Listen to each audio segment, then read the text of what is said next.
Na hii ni Mnyalu TV. Unamkumbuka Miss Rita ambaye kwa sasa tunamtambua kama ex wa Diamond Platnumz baada ya kuzua gumzo kubwa kwenye mitandao ya kijamii. Unajua mwezi uliopita zilivuja video za Rita na Diamond wakiwa katika hali ya mahaba. So amekuwa akiendeleza drama na vihoja kwenye page yake Instagram. Amekuwa akiposti vijembe na vitu vingi kuhusiana yeye na Diamond Platnumz, na leo kwenye ukurasa wake Instagram Insta story amekuja kuposti picha ambayo imezua gumzo kubwa kwenye mitandao ya kijamii na watu wakijiuliza kuna kitu gani kinaendelea kati yake na Diamond Platnumz. So amekuja kuandika, mimi na bibi wangu tutaachana tukifa, na nyimbo ambayo amechagua kwenye hiyo posti ni nyimbo ya Zuchu, ile nyumba ndogo. Na by the way ni kama ujumbe hivi ambao ameamua kutuma, lakini kuna posti ambayo ameposti kwenye page yake Instagram.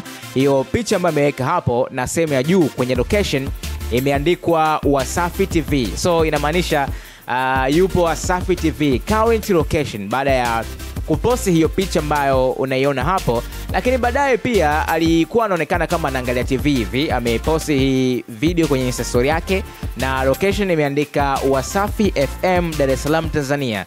Ni location ambayo imeandikwa hapo. So ina maana kwamba anaendelea kuonesha kwamba yupo connected na familia ya Wasafi, na siku kadhaa zilizopita aliposti picha kwenye ukurasa wake Instagram akiwa amevalia vazi aina la abaya na kusema amevalishwa na dada wa Diamond Platnumz, yule Esma. So ni kitu ambacho kinaendelea kuzua gumzo kwenye mitandao ya kijamii, na pia kwa siku za hivi karibuni Zuchu amekuwa akionekana akiwa kwa mama yake Hadija Kopa. So labda inawezekana akawa amerudiana, unaweza kuona kama anaposti kama utani, kumbe ikawa ni kweli Diamond karudisha majeshi na wameweka sawa, na sasa hivi wamerudiana tena. Kama iliwezekana kwa mara ya kwanza, kwa nini isiwezekane sasa hivi? So ni miongoni mwa kitu ambacho kimezua gumzo na kinaendelea kuzungumziwa huko kwenye mitandao ya kijamii kwamba Miss Rita amerudiana na Diamond Platnumz, au kuna kitu gani kinaendelea yeye kuwa Wasafi.